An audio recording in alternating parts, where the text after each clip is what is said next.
On est à moins de 6 mois, on est dans la réalisation, ce n'est plus un projet, c'est un programme qu'on est en train d'appliquer.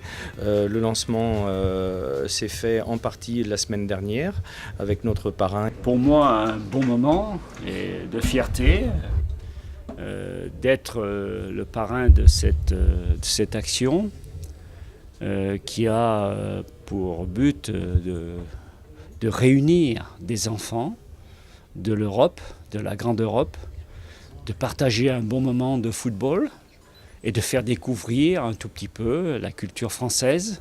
Ça va ? Et tout est propre, tout est beau. Bien sûr, parce qu'on ne coupe pas deux fois. Hein. Hop, c'est fait. Merci beaucoup. Le J 2010, donc, c'est un événement qui va se passer le 25, 26 et 27 juin avec 600 enfants issus de tous les pays européens. C'est les grands clubs qui viennent et qui permettent aux enfants ligériens de réaliser leurs rêves, de rencontrer le Milan AC, le Benfica, le Crystal Palace, Valence. Nous avons une belle philosophie française. Nous construisons bien entendu le footballeur, mais nous construisons surtout l'homme. Et nous l'accompagnons, bien entendu, bien au-delà du terrain de foot, ce qui permet justement d'avoir un message très fort pour ces jeunes. Et je crois que ce tournoi européen en est le symbole. Alors je rappellerai que mon engagement s'est fait sur... Je dirais très logiquement, parce que d'abord je suis quand même un Stéphanois. Je suis né pas très loin d'ici, j'ai travaillé pas très loin de là. François Rochebonne, il sait où j'étais. Et aussi parce que c'est un tournoi de jeunes. Moi j'ai beaucoup travaillé sur les jeunes. Je crois essentiellement à la jeunesse pour un tout petit peu booster l'avenir, c'est l'avenir, la jeunesse. Et puis troisièmement, c'est européen. Nous serons européens. Nous serons bien européens dans les années qui vont venir. Donc c'est un grand moment de partage à travers les cultures différentes. Et il n'y a rien de tel que d'impliquer tous ces jeunes. Et ils vont découvrir une région fantastique, Saint-Étienne, que beaucoup ne connaissent pas. Mais lorsqu'on y vient, non seulement on ne repart plus souvent, mais on a un exemple extraordinaire à travers tous les joueurs de football qui sont passés par Saint-Étienne, ils gardent un souvenir inoubliable. Pourquoi ? Parce que c'est une région très accueillante, où les gens savent recevoir et savent aussi donner. Pour un événement aussi important, il fallait un parrain extraordinaire et Aimé Jacquet, logiquement, est venu à l'esprit de Bernard Champion, qui est un des grands organisateurs de l'Euro-J 2010. Aimé Jacquet qui est très impliqué sur cet événement et je dirais sans Aimé Jacquet, sans l'ASS, ça ne passerait pas le stade du projet.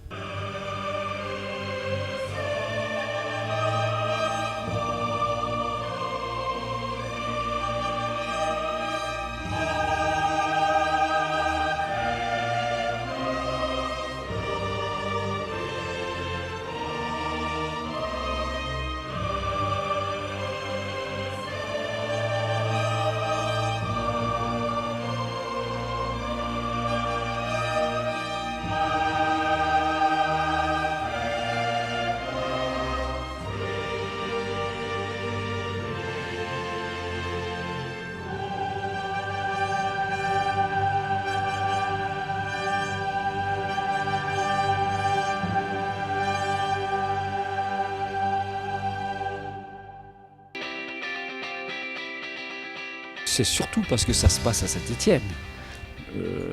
Je dirais que mon engagement est total. Parce que j'ai quand même...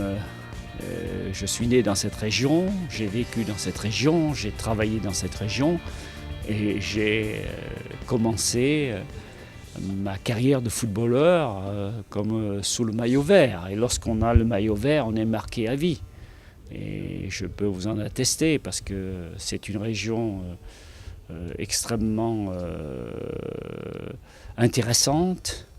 Les gens sont très accueillants et on a le respect, comment dirais-je, de la fonction, on a le respect du métier, on a le respect de l'homme.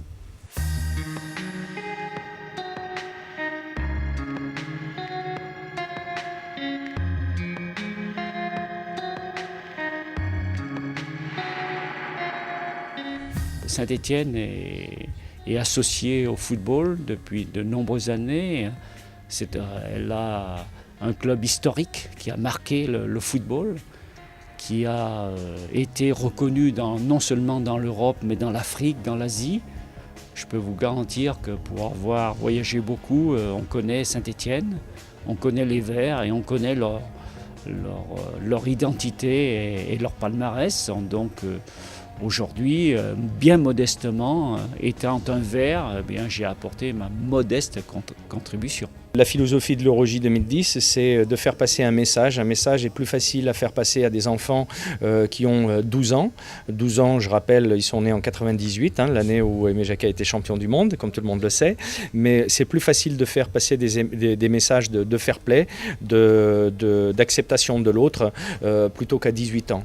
Et de convaincre aussi des jeunes joueurs qui sont dans des grands clubs et qui seront sûrement des futurs professionnels, de les sensibiliser à ça. C'est beaucoup plus facile à 12 ans qu'à 18 ans.